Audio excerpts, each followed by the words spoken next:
Hello YouTube, this is Taylor with CliffsOfClaven bringing you our next war recap, and this war is going to be filed under wars we did not deserve to win. We got the win by 5 stars, but as you can see they left 6 attacks on the board, and I don't know why they did it, because at the end of war their number 1, their number 2, and their number 4 all had attacks left, and they had war armies cooked, and they just for whatever reason did not attack.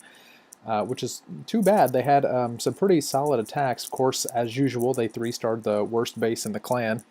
But they had a couple of Town Hall 9 3-stars that were real nice. And they really could have made more of a war of it, but they just decided not to. Didn't even try to touch our number 1, which is a mistake in my opinion. His base is just trash. You wouldn't even believe it if I showed you. Over on our side, we got all of the Town Hall 9s 3-starred. A couple of 2-stars on their 2 and 3, and their number 1 we only attacked it one time and got the 1-star, and we had the attacks to go back and try for 2, but we decided to go for the sure 3-stars on their Town Hall 9s. We came back right at the end of this war, so we were losing right up until the very end, so we wanted to go for the sure 3-stars. Probably could have gone back in hindsight and taken care of their number 1, but just decided not to. So we're going to take a look at really just a few attacks. Number 6, Ryder got a 6-pack of this war. He had 2 3-star attacks. This was the last attack of the war. He was cleaning this one up for his second 3-star, but I actually want to take a look at Ryder's number 8 because that attack was beautiful. You already saw number 7, Rocco getting the 3-star, if you watched the live attack that I posted yesterday. So let's go ahead and take a look at Ryder's attack on 8. This attack was pretty funny. So Ryder's going in with the GoVaHo with the Quake, and he's going to start his attack down here at the bottom with a couple of golems. He's going to give the wizards really a long time to make this funnel. And he's going to wall break in by this archer tower, and then he's going to quake pretty much right on top of the queen pedestal there so that there's a straight shot into the town hall, but just being very patient, letting the wizards really kind of create this big funnel so he can make sure his Valks go where he wants them to. Drops in the king and the queen, and then quakes open. Now you'll see that there's the closest building is going to be that archer tower, or in the queen when he drops the Valks in, because he made that funnel so wide, and his Valks do a little stutter step down here at the bottom as those buildings go down, trying to decide if that gold mine was closer. But he let the Valks go in. There's a Lava Hound in the CC, so he just basically ignores the Lava Hound, does not use any heals for his Valks at all, just kind of lets his Valks go, and uses all of the heals for the hogs. And so you can see that this base has got some sort of compartmentalized areas. There's not really any spots where there could be a double bomb, and the kill squad going through has already triggered 2 of the bombs on their way in, so he's only got 2 more bombs that he really has to worry about. And he drops that first heal on that Tesla farm right there. The Lava Hound does explode, which is pretty unfortunate, but the queen is going to take care of a lot of the pups, and then he's got the heal over there taking care of the hogs on that side. They're going to take out the Expo. Most of the hogs are going to get the benefit of that heal, but you can see they're pretty low, but also there's not really any defenses left, and when the cannon and the archer tower go down, that's it for the defenses on this base. It's all just cleanup. We're going to fast forward it, and you can see Ryder has got a heal spell left over, and he puts it in a really smart spot. Right there in the middle. Got to heal up that dead barbarian king. So excellent 3-star attack from Ryder, and I love the swag spells. Very nicely done. Alright, let's drop down one spot and take a look at Mikey B, taking care of number 9, also with a GoVaHo. And Mikey, instead of doing the quakes, is going to be using a jump and 3 heals. And I forgot where he starts his attack. Okay, he's going to start his attack up at the top.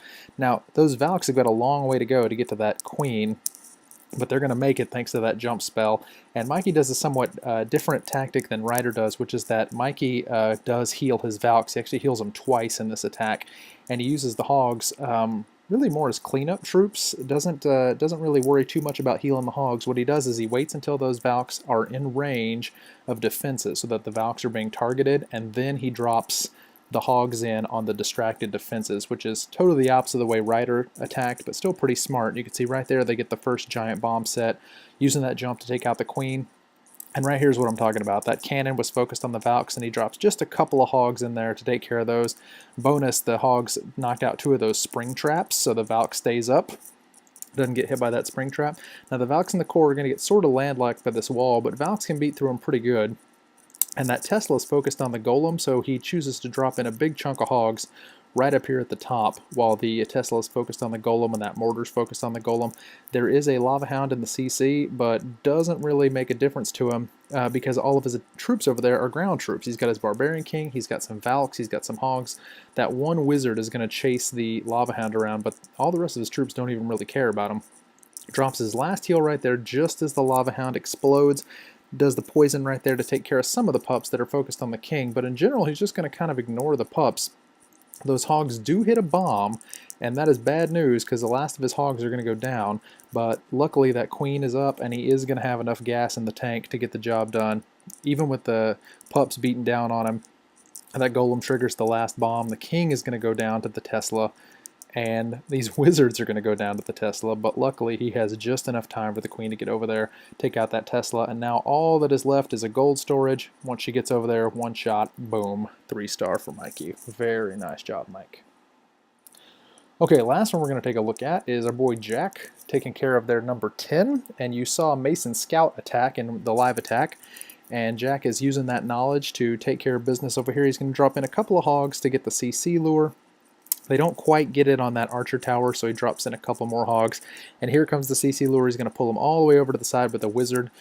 And then he's going to drop a couple of wizards, poison, and his archer queen to take care of the CC. So we'll fast forward a little bit through that. I think he actually uses more wizards than he really needed to. I think just the poison and the queen would have been good, but gets the job done regardless. And then he actually uses the queen's position to start creating this funnel right here. Here comes the golem. I believe he's only got the one golem, and he drops in a whole bunch of wall breakers, and they are immediately zapped by the wizard tower. But you know, if that group of wall breakers doesn't get the job done, why not drop 3 more in the exact same spot? That'll probably work. Good job, Jack. Jesus. The king is going to eventually beat through the wall, though. 7 wall breakers dropped all in the same spot, apparently not working out. And here come the hogs over here on the side. One more, I don't know what that stray hog was doing down there, but heal spell over on the Tesla farm. Of course, he knew the Tesla farm was there because of the scout earlier. And here comes some Valks in the CC. Notice the queen is still not down, but the queen is going to focus on the barbarian king, and the Valks are going to help beat through that wall and take the queen down. I love this heal spell. That heal spell gets the Valks and it gets the hogs. That one hog up there triggering a giant bomb, but he is in the heal, so he is right back up to full. And his king, miraculously, is still alive, getting the benefit of that heal. His king stays alive a little bit longer, and that whiz from his CC is actually going to take down the town hall. Now, you can see his hogs are pretty much standing in heals for the whole attack. He's got heals blanketing those last groups of defenses. That one at the top is going to kind of peter out right as the hogs get up there, but it does not matter. He is going to get the last couple of buildings, just really it looks like a cannon and an archer tower, and the hogs are almost toast, but they're going to do a good enough job. That archer tower is going to focus on that golemite just long enough for the hogs to get in there and take down the last defense, and now it is just time for the cleanup. So solid attack, Jack. Thank you for giving us that tutorial on the proper way to use wall breakers. Remember, kids, if you drop your wall breakers on a section of wall and a wizard tower roasts them, the best thing for you to do is drop a whole bunch more wall breakers in the exact same spot. So that is a Claven tip for you right there. If at first you don't succeed, do the exact same thing over again, and voila, 3 stars. So excellent job to Jack. Good job to all of the Clavens for taking care of this war. We honestly should have lost, but let's be real, we should lose pretty much every war we're in. But good job to the Clavens, and I wish the Marvel heroes led by Thor, Iron Man, and Thanos would have used all of their attacks, made a little more interesting, but not too interesting, because boy, we sure do like it when we win wars. And this, by the way, is our 8th win that we have had.